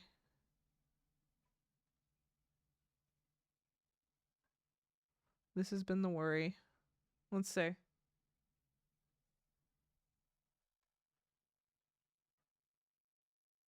Oh my god. Is it? No, come on. Come back. Come back. Come back to me. Come back to me. Sorting through my router right now. I've been having this issue for the last couple days. I was hoping that it would be fine today, but internet's been having a bad habit of just kind of cutting out at weird times or just dropping off, and I'm not quite sure why. There's nothing that I can quite do to fix this. Just because it's like, it has. I don't know. I like harassed my ISP a year or two ago, and it more or less fixed. And my building changed the way that it does internet recently. I presumed that that would be it, that would be the end of it, because it's been relatively fine since. But it's just been struggling the last couple days. I'm hoping it's just a blip because I have a lot of things that I'm trying to get done this coming week or so. They're gonna be doing a lot of streaming, or at the very least, it may be next month. Something or other might happen, but I don't fucking know. So yeah, maybe I need to give my ISP a good ass talking to, and we can resort through this. It should be up momentarily. We should be back momentarily. Should be just a second. Should be up any second now. Let's see. Um, let's see. Let's see. Let's see. Let's see. Let's see. Are we back? Are we back? We are back. We are back. Oh my gosh! I told you not to jinx it. Yeah, yeah. Again, we're having issues here. I'm. Let's see. Let's see. Is YouTube back up? Is YouTube back up? Is it fine? Trying to see. Trying to make sure that the YouTube is back up. I think it is. YouTube? Let me give it a refresh. Just checking that the YouTube stream is okay. Oh, I was looking at the Twitch stream, so I wouldn't know. Yeah. Okay. Looks like I think we're live on Homestuck right now on Twitch. Okay. Okay. Is Think they can hear us. let's see. Just make sure everything's up. I think everything's back up. Hi, Liddy. We're back. If the YouTube stream fucks up, my bad. Okay. What's funny is I even told Lily, yeah. don't jinx it, because they said, I've been having fucking internet issues lately. It's been painful. So it's been painful. It's been like this, especially in the evenings. It's been bad. Honestly, I think it's been like all day, but it's just the evenings I notice more. So, can you hear me now? We good? yeah, they can hear you. Okay. Just, Liddy said they can. luckily, even though my internet cuts out, I can typically actually hear you for a little while longer. So when you say, "Oh no, the internet's out," I can actually hear you. That's funny. Because they hate me. Yeah. So, as you get dragged into the void, right. I can still hear you. I can still hear you. Okay. Where the fuck was I? Okay, so a lot of classic novels, especially like 20th century novels. A lot of them, tend to utilize this, using more naturalistic senses of storytelling in order to, kind of like shirking old conventions in order to make something that reflects reality a little closer. There are, also stories out there that just, flat out reject the idea of having satisfying character arcs more overtly. A lot of tragedies utilize this in order to really drive home the fucking point. And, but the thing is that Homestuck doesn't really have anything in common with those guys, do they? Homestuck is like a video game inspired comic about teenagers with cartoonishly large personalities having an isekai adventure. This isn't the venue for naturalistic literary writing choices. This is where you'd want to bring out the capital H, capital J hero's journey chart. because that's what you do with characters that have really big personalities that are going out on journeys. People who do not really represent IRL people very much, right? They're all fucking tropes. They're all like they're all cartoon characters, right? You can say all you want that like this is that like we're not people don't have character arcs, but none of you guys really resemble human beings, do you? Um, to me, this is the comic equivalent of themes are for 8th grade book reports. It feels like the cop out of a writer who does not know how to effectively use this literary tool that he is aware of, and has therefore decided to pretend that the not using it is an artistic choice. But yeah, It's basic fundamentals, though. it is. It is. But that that's the issue that I have with this whole thing. The fact that I really feel like Hussey thinks they're doing something clever here. I really feel like Hussey feels like they're doing something clever, but they're not. They're not is the thing. They are punching way above their weight class, and really not understanding, right? Like I get the feeling Hussey read Hemingway in high school like the rest of us, but just didn't really understand like why the not having character arcs, why not having satisfying endings worked for that versus like why this thing, which tonally is closer to like a fucking anime, why this really does need to have big, obvious character arcs. I fully believe that Hussey was just burnt out, and that this is a Yeah, cop out of a probably. writer who hasn't slept for 4 years, and that just the interest and the passion and everything going on, all of the drama, all of the outside endeavors coming in, just got in the way, and that a satisfying ending just couldn't happen. It's happened before to better writers. It's happened before to better comic artists. It happens. It happens. But we still have to criticize what we've been given here. There's a Yu Yu Hakusho is another famous one where it was like, yeah, that was clearly the artist kind of just like losing their fucking mind at the end a little bit I there. mean, adding on to your point as well, just like as a foil with Undertale and Deltarune. I mean, Deltarune's been in development for quite a while, and I think Toby Fox has made numerous statements that even he's had like a bit of burnout with the project, but he keeps moving forward because of not for maybe his own sense of purpose anymore, but because of the fans. Burnout happens. It happens. Yeah. It's okay. And when you have a fan base, and Liddy is right there. Homestuck was a uniquely large fan base, especially considering how small the team working on it was at the end of the day, right? It started off with just one person and eventually evolved into a small team. And we can criticize Hussey for, not actually putting enough personal work into some of the end bits of this comic. It's very obvious that, you know, not a lot of these latter bits were not even touched by Hussey as far as drawings go. We can criticize them, but like most other things that get this big don't typically just have just one person behind it all trying to make it No, all work. it went from just like a little hobby to like a like studio project. It was everywhere, and understanding how to scale your cute little indie project to make the amount of people that were like, I don't uh, hot take here. Even if the Homestuck comic ended actually pretty decently, we would still have people like we would still have people finding issue with it. There still would have been when people that would have been There's like always haters. violently vocally angry about it. The pressure was on no matter what. It wasn't like, oh hey, just don't make it shitty. It was, it was not easy. I like Liddy's point. Our Homestuck was kind of the first of what we've seen with like massive fandoms like So I was like for how to manage an how enormous to fan manage base. it and handle it, and you see that reflected in like YouTubers and how it's gotten so much more modernized. Yeah. I mean, and indie projects for games.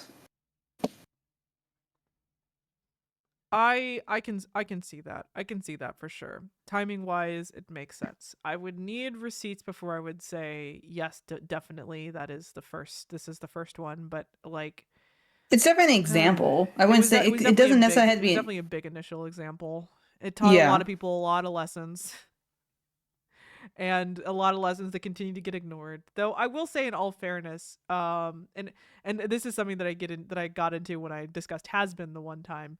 Um, uh, there are certain things that I think Hussey avoided. I think there's a certain level of toxicity that has ironically gotten worse, not better. That Hussey didn't have to deal with quite as much, and that in my opinion, probably has to do with some gendered lines there. For example, Homestuck 2, you know, got it much worse as far as the toxicity went, where, I feel like nowadays when people talk about Hussey, if they do talk about them at all, it's it more has to do with like,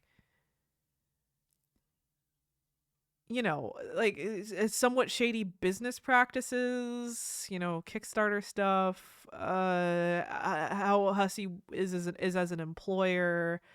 Um, it's rarely gotten personal in the way that it has with the likes of Rebecca Sugar or Fizzy Pop. I imagine, as we've talked about the topic before, that whatever happened in with all that definitely probably did irrefutable damage if it's still like Oh, for a sure. sore spot even now. Oh, for sure. And also, I'm sure that Hussey probably did get some very personal vitriol aimed at them. But it's also it's definitely less. It was definitely less. It's not the first thing you see when you open up a TikTok regarding anything involving Homestuck. It's um hell, when the Homestuck pilot happened, people were more keen to shit on Vizzy Pop than they were Hussey by a lot. And it did get very personal very quickly, even though her own work on it is on that pilot was like tangential at best. uh Worse in an online only world. 2020 was a bad time for Homestuck. By the time 2020 came around, I was out. I was out the moment I saw Act 7 and I realized that this was all we were ever getting. And I was out. I was done. I Oof. experienced the epilogue secondhand. Didn't read it. I now have some interest in reading it. But that's just mostly because now that I'm back in the mindset, and now that I see how much the story actually did kind of fall apart, I think I am more ready for like maybe a different artist's take on on what might look like a more satisfying conclusion. I have a hypothetical. Mm. Given the pilot for the animation, do you think they'll change the story at the end? They're not making that series. Hmm. They're not They're making that not. series. Oh, they They're not canceled making it that series. already. I don't think it got canceled, but like according to most people's metrics, it underperformed. Not majorly, but it did underperform a little bit. So yeah, that's A not little that under. one's not happening. Man, a little underperformance doesn't like they just means marketing to bring back people back. I don't think they know. I don't think they know how to bring people back. I don't think Homestuck like ontologically wants to be brought back. Hmm. All right. That series is not happening. I mean, if it does, we'll be right here. If it does, we'll be right here to talk about it. Really liked the animation. We'll be I thought it right. could do something unique. I liked it. I liked it as the thing. People took umbrage with it, but as someone who's used to like I've seen worse as far as like adaptations meant to condense very lengthy, sprawling works. It's fine. Um, I would I feel yeah. like the people assuming it won't happen is because of what happened with the fundraising of the game. I just think, and I can understand that absolutely. It just didn't get the eyes it needed to. And uh yeah, I don't know. I mean the main thing, right? A lot of people have been assuming it will. A lot of people have been assuming it won't. I'm at this point assuming it won't, just because they would have said something by now. They would have said something by now if it was going to come out. It's been a second. Remember that Knights of Guinevere like also came out, and like that pilot also came out and then was confirmed for more already, like in between that happening. um it's possible it'll get picked up if something makes sense, or if someone decides to push for it really. But right now, if there is plans for it to go forward, they haven't come out yet, and they would have said something by now. So that's how I see it. Who knows though? You never know until you know. You never know until you know. um Again, if it does happen, we'll be right back here to talk about it. Promise. uh Yes, that's the thing. I've been more drawn to what I've seen about developments in the sequel recently. The Homestuck Squared. That to me is looks more interesting right now. Beyond canon, I think has won a significant amount of people over recently, and I'm itching to jump into that really soon. I probably won't make a whole production of it. We're probably not going to talk about it here, but I'm just because we have literally this Monday, we have a new thing coming. We want to focus on that for some Marvel time. Mondays. We want to focus on that for some time. So we're probably going to keep more involved book club stuff like this to a minimum. But yeah. Again, I plan on reading the epilogues and then going right into Beyond Canon personally. Soon. I didn't know that they were like separate, but either way, probably best to read them in order. Um if they are separate, I did not know that. So let's go forward. So this is where some of the plans start coalescing. They want to actually they got to finish up the actual plot bit.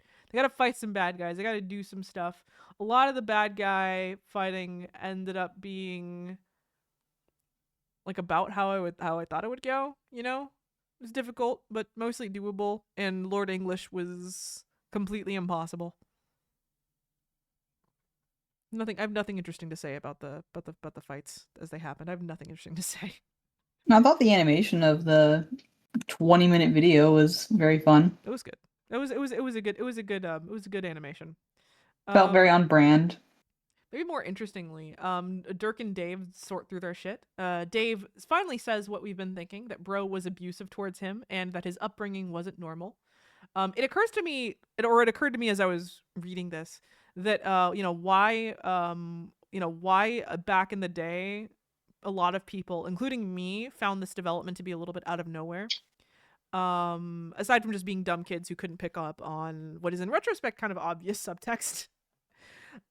Because here's the thing, right? With the characters being 16 and with the reading base mostly being teenagers to like preteens, this is the kind of thing that I think would probably be like best be like made a little obvious. I've been reading Percy Jackson, right, with Luck, and that is an interesting case of like having subpar parenting or even abusive parenting be presented in a way that a child can understand, and a teenager can understand and like recognize. um there's an art to doing it for sure, and I don't think that this one quite achieves that, and the way it would have to me seems a little bit obvious, and it's just the same problem we've been going over this whole time. um like it's just rushed, right? It's just rushed. Seeing it would have been nice to see Dave's slow realization that like what he had gone through wasn't quite normal. It would have been nice to see that be something that was mulled over and discussed over a long period of time. We can see him like in real time unpacking everything concerning his brother, but just doesn't like do that. you know I mean, yeah, it definitely would have been interesting if it was compounded with like positive more positive interactions with Dirk, where it's like, man, he's wearing the face of the person who did all this harm to him. So like, there is something complicated about that. Right? It feels jumpy, right? We start off with Dave, who is uncomplicatedly like worshiping the memory of his brother, to a Dave that is clearly starting to have some more Doubts. complicated doubts about it in ways that are like kind of indirect, but like you can kind of pick up on the subtext of, to suddenly he's fully self-aware of exactly how bad his childhood was and exactly how that went down. And it's like that seems that's a bit of a jump. Yeah, that's a bit of a Yeah, jump. That's a bit of a jump. but to be fair though, given how unserious Homestuck could be, this conversation was like the most serious I think Homestuck has ever been. It's interesting in It isolation. felt yeah, it just felt devastating. Yeah. I was literally saying the switch from the cartoonish treatment of it to the serious treatment of the conflict is also another reason. Like, if you took the initial tone like at face value, then yes, this comes way out of nowhere, because it is all very cartoony. They're all having these super cartoony interactions with their parents, and it's really only if you really read through the lines and also have a bit of hindsight that you're able to like see that there's something wrong here.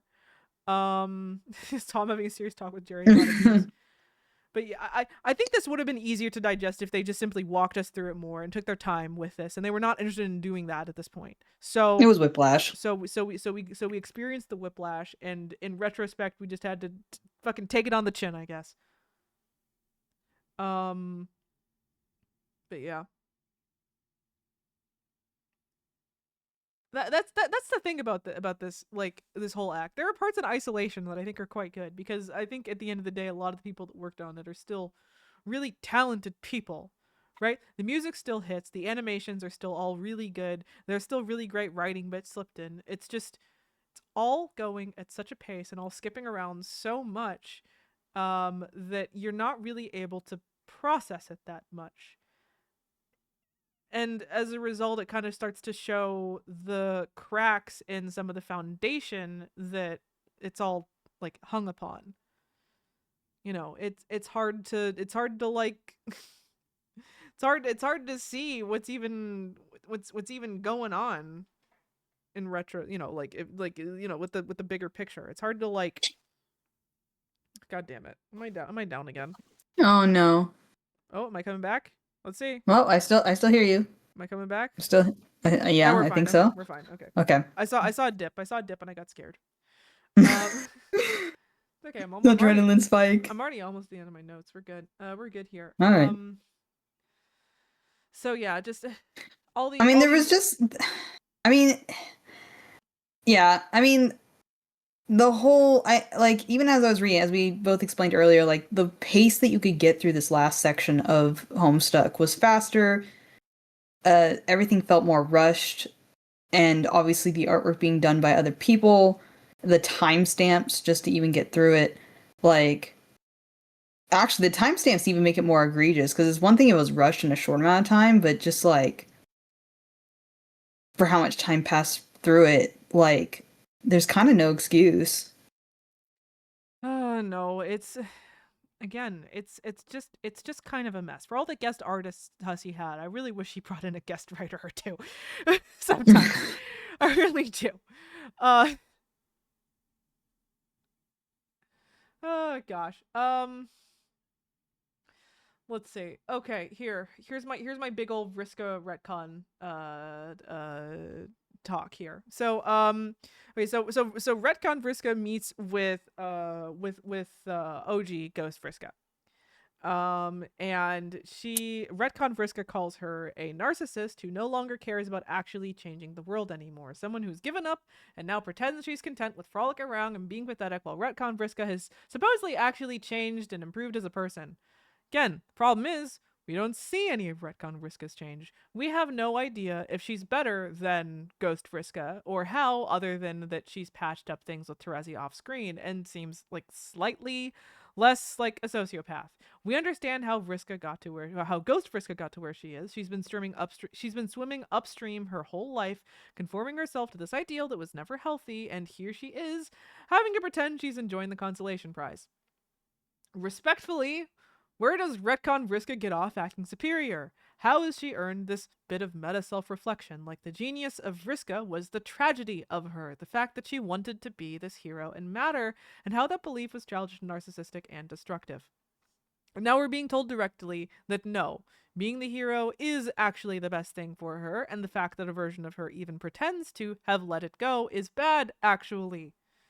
It's trying to be meta, but like all it's doing is proving how little the writer actually understands their own character here, lionizing all of her worst traits in a way that feels so insulting to the genuine nuance that was present before. And you could make the argument that this is at least an in-character thing for Vriska to do, tell herself off like this, but in making her genuinely cool, making her this genuinely cool leader who helps solve all the big problems, they're just straight up saying she's right. There. I Ah! mean, yeah, it's kind of in character for her telling off her old self, but if there was better character development, it might have actually worked out. But in this context, it doesn't.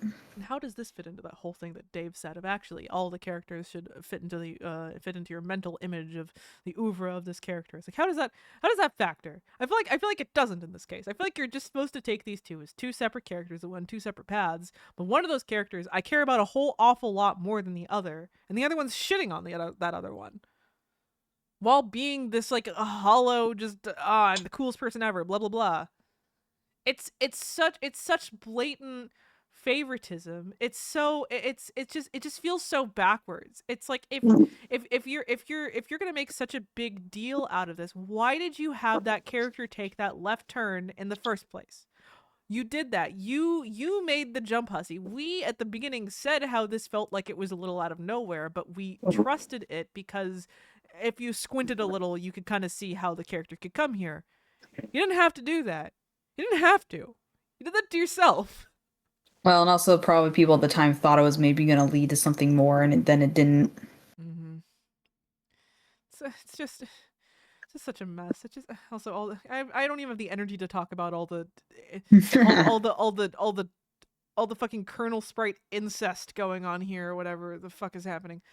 Oh gosh, I just don't care. I just don't care anymore. I feel like my script is deteriorating. Get it off me. This is me in real time remembering like reenacting how I felt initially, just being like it's just all a fucking mess. It's it's just all falling apart. Ah. Okay. What else do we got? What else do we got here? Some sweet reunions or two. Like I don't at this point there were only like 100 pages left. And so I was like, let's just get to the end. Let's just get to the end. We're yeah, everything's been thoroughly destroyed, and I now have these like hollow shells of the characters that I once knew, kind of just going through the motions of having their happy ending, and I'm feeling all the sappy things. I am. I'm not too proud to admit that like yeah, we see we see John reuniting with his dad's son, and we see I thought that was kind of cute, that was though. cute. That was cute.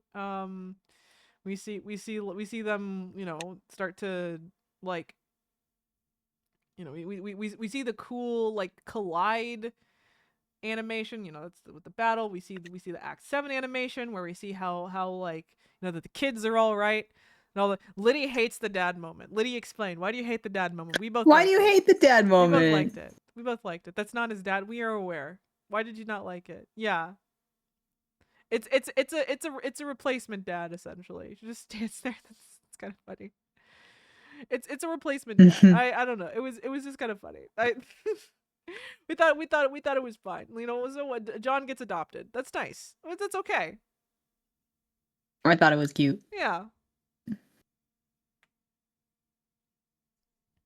I don't know. I kind of took it at face value. It's like John gets adopted. Good for him. And like I don't know, all the other kids got to reunite with their parents or whatever in like teenage form. Different alternate versions. This is like it's a bit of a stretch because in this case it's not even like a clone. In this case it's just like a whole ass different man. But you know, Jane emancipates herself. I guess maybe that's why Jane has such a crash out in the sequel. Who knows? Oh, really? I haven't read it. I wouldn't know. I know she has a crash Oh. out. I know she has a villain arc along with Dirk or whatever. So I don't know. Oh, I don't know how okay. that goes down. Um.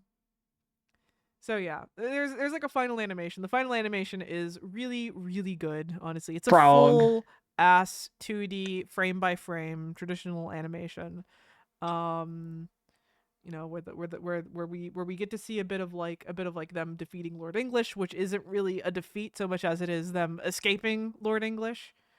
Um, and we even get a little credit sequence, and I felt a bit of the warm and fuzzies, and then I was like, finally, my journey with these characters are over. They're experiencing their happy ending, and putting aside all the feelings that I went in depth about like why so much of the writing in this act is it's such a failure. Why so much of it just does not fucking work. Like it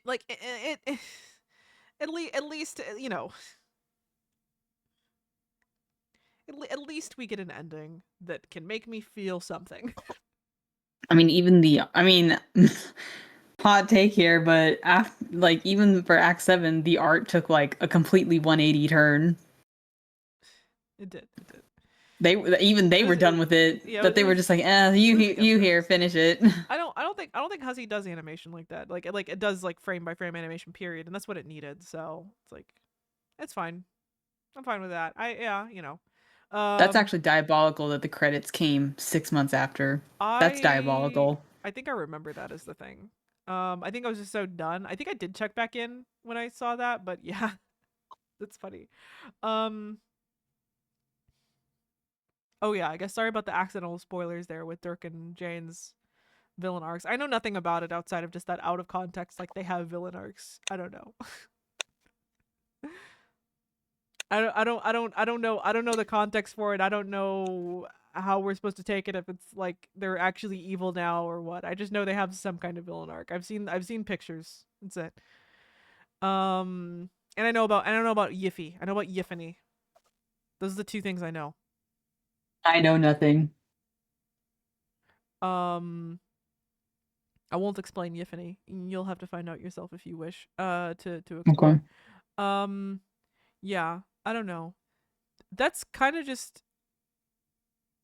that's it. That's like the end of my notes. Yeah, that's all I have to say, I guess. I like that's this act for you. It's like a bunch of it's super rushed. There's like a bunch of little plot points that either don't matter or pass by so fast you don't really like fully process them. It's a fucking mess from a structural standpoint, and the end is like pretty good and, and like generally, it tugs at your heartstrings a little bit. Like that that's I'm everything. sh- That's Homestuck. What a wet fucking fart of an ending. No! Oh no. Like that's like that's it. That's it. That's it. What else is there to say?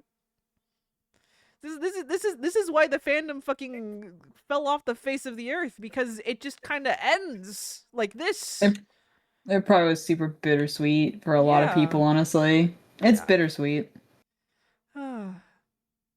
I think post canon after this is an improvement. That's I heard Beyond Canon had a rough start. I heard it had a rough start. I've been hearing better things now lately. I am eager to look into it. We will not be discussing it on stream again because I think you and I need a break from Homestuck. I think you and I need a break I from Homestuck. I need I a have break from never Homestuck. felt so drenched in a fandom and was like, man, We need a I break learned from so much Homestuck. through so fast. You did. You became an expert in like 5 months. It's kind of impressive, honestly. It's like 6 months, give or take. This is a Um, fandom I also never thought I would ever like be in or a part of. Well, now you are. Well, first you have to crack open AO3 and fuck around there a bit. Fuck. Then you can consider yourself officially joined. All Um, roads lead to all AO3. roads lead to AO3. Um, but yeah. Uh, I don't know. Any final thoughts outside of oh no, Homestuck is bad, I think. You know, I feel like my computer knew it was getting worse because from the previous chapter, like every time I opened Homestuck on my laptop, there was always something that went Something that wrong, went wrong. even though I never touched or moved any of the files. Like at some point, the icon just turned red That's funny. when I opened it up. The interaction, like the interaction pages, didn't work, so I had to go to YouTube to even see like what they were. Oh my god. We have the And same I'm version. I like, confirmed we have the same version, but you've been I know, you've been mentioning issues with yours. I wonder if it's like a computing issue. It's like maybe I more don't know. demanding than I thought. Um But I thought it was funny that even my laptop knows that it was just gonna get worse as I kept going. it's funny. So It was actively rejecting it like it was a virus. it's kind of ironic. I feel like we started off the series right being like, "Hey, Homestuck, it's like good. It's like good actually. It's like, oh my, did you know Homestuck is good? Oh my god, And I then didn't. and then by the end of it, we're like in a bar going, so Homestuck, So Homestuck's bad. freaking like downing some whiskey because we're Yeah, done. yeah. It's not bad, I guess. It's kind of bad. It's pretty bad. It fell apart. It fell apart. It fell apart. They lost interest in the project, and it really fucking shows. And which is why Beyond Canon is mostly Hussey didn't touch it. Supposedly Hussey worked on the epilogues to some extent, but I'm not even sure if they how much of it they personally wrote, if any. Um, I mean, if you were, yeah. I mean, here's my thing too. If the original creator is so done with the fandom or the project and stuff, that usually is an indicator not to keep pushing it forward. The thing is that by the time this came around, right? Like they were wheeling and dealing is the thing. Homestuck had gone from being an indie thing to like maybe not a franchise yet, but the rights were changing hands. They were like it was like owned by Viz for a bit. It was they were producing all of these like physical books, which were shit. By the way, those books are not worth buying. I've Oh yikes, that sucks. Quality control on them was very poor. They literally just like a lot of the flashes were just like uploaded as screenshots, sometimes with like blatant UI elements left in. I think someone caught like a mouse in there somewhere. I don't know. It was The books don't look that good. I've cracked them open in Barnes and Noble, and I didn't like the quality, so I did not bother picking them up, and I will not pick them up. Um, It oh yeah, oh wait. So Andrew did the full story outline writing for the first few pages. That was it. That's not that much. I guess full story outline shouldn't be ignored, but definitely by now the amount of work they were putting in was declining, and it had just kind of gotten out of their hands at this point. And I think that's kind of how they wanted it to some extent. So, do you there? hmm Okay. I'm kind of bummed for the fandom. Me too. Me too. Yeah, like and Because it I'm disappeared. just like, yeah, it's like I know I'm like super in this late, but like I think about like through you, like you were there live kind of through it. And so like hearing about just like how it deteriorated and why, and then I'm just thinking, man, Went up and that sucks. Fandom went up in fucking smoke. Like it was on fire. That not even just smoke, blazing slow burn fire. Everyone just suffocated and then just like Yeah. passed on to the bubble world, Again, I wanting mean, to go back.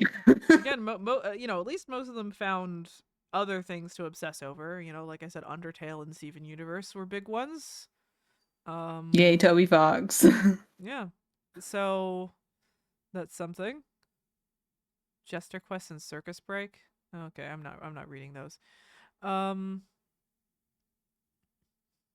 I think we might as well call it for the day because tomorrow we're going to be watching Fantastic Four 1984, and we're going to be right back here on stream on Monday with luck to talk about it. And we got new Yeah, icons thanks to Lily, so look forward to that. we do. We got new PNGs. I'm gonna publicize a bit more on like YouTube posts I made like a big old list of all the movies we're gonna be watching and about approximately when each stream is gonna be. Delays happen, of course. Sometimes people get sick one week and we need to move things Or ahead. IRL stuff. Yeah, yeah. IRL stuff happens, but the goal is to more or less each week, give or take, have a Marvel stream with either all three of us or two of us there. That's in fact the part of the strategy of having three of us. The idea is if one person is gone, the other two can just handle it. With I think the exception of if I'm gone, since I'm the one hosting the streams, we can't do much. That's fair. Um, so yeah, we're gonna be like discussing those every week, and it's gonna be a lot of fun. And uh, yeah, because we're going deep into it too. We're like literally, it's gonna be a while before we actually get to a proper MCU movie. I called it Marvel Mondays, not MCU Mondays. So yeah, we're gonna watch like the original like 1990 like Captain America. We're gonna watch Blade. I'm gonna show you. I'm gonna finally have someone to be able to be. I can't wait to force you guys to watch all the X-Men movies with me. I'm not Oh, I normal about know. X-Men. I know you're not normal about I'm X-Men, and I not know you're normal very about excited. it. You're literally vibrating. I'm vibrating. No. Like I can feel you like trying to reach through the screen to just say, "I'm taking you with me, whether Listen, you like it or not." listen. Homestuck. I showed you Homestuck because I wanted to show you the context for a mental breakdown I had back in 2016. But I get it. it's mostly far away from me now. It's mostly one that does not live with me, does not stay with me now. Occasionally I will look up a Dave Cat fan fiction or two, but it is I'm not in that fandom anymore. Um I read X-Men comics to this day. I'm in there at the comic shop every fucking week.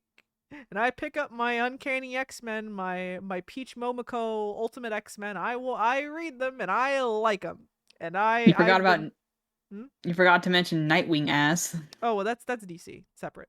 But yeah, All right, well, still, I do also go there for some Nightwing ass, but we're talking Marvel comics. I Marvel comics. know. I do love picking up all the Nightwing pinup covers. I love doing that. Hmm. I show up there early Hmm. to specifically to pick up the Nightwing pinup covers.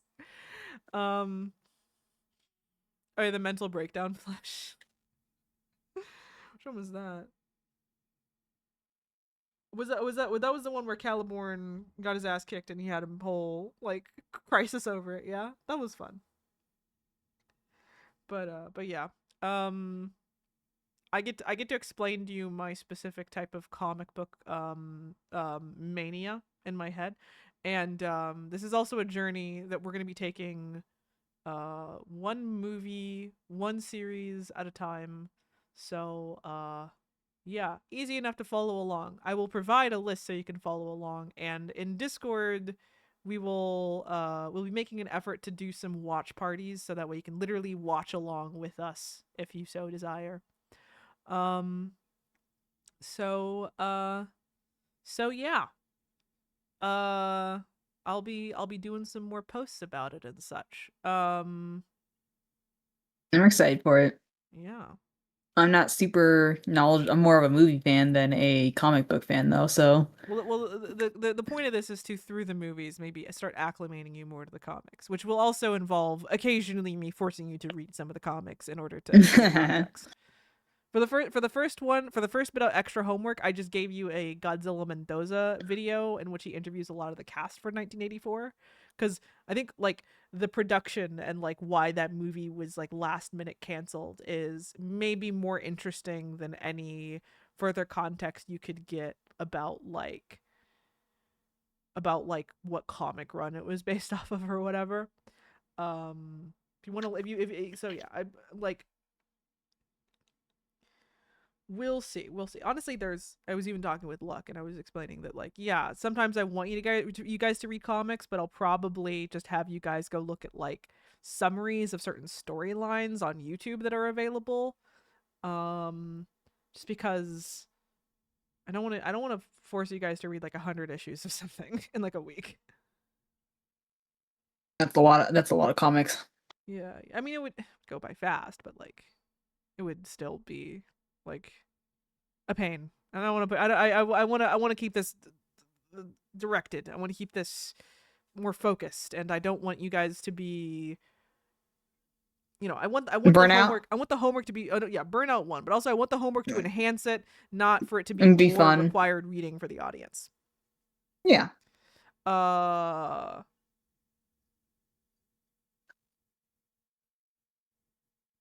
to process that. You liked the Wolverine movie? Like the one in Japan? You like that? That one's dog shit. That one's I dog wouldn't know. shit. Liddy, that movie sucks. That movie's awful. I fucking hate that movie. I really don't like it. It's great until the end. There's plenty in the middle I don't like. Trust. There's plenty in the middle. The end is in fact absolute dog shit, but the middle is bad too. Yeah, no, we're gonna get into that. Quicksby, you're gonna find out. Quicksby, the funny thing about all the X-Men movies is that I love the like. I'm like not normal about them in that I love these movies and I've seen all of them multiple times. But also I hate them. I hate them so much. I hate what they've done to me. I hate everything about them. They ruined It's my a life. willful torture machine. I joke that Homestuck ruined my life and killed my dog, but like X-Men ruined my life.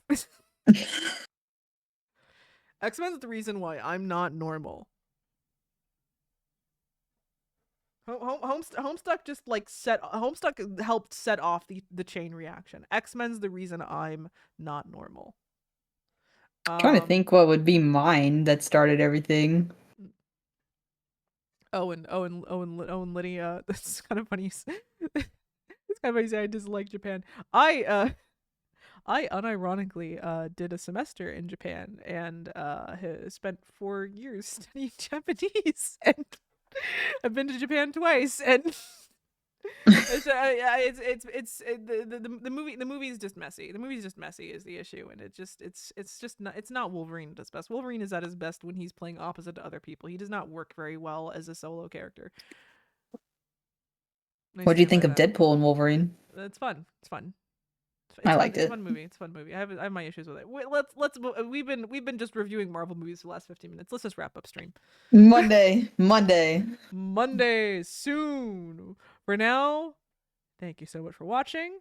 And I think Quicksby doesn't have a funny little outro, so let's just do a 3, 2, 1. Good night. Good night.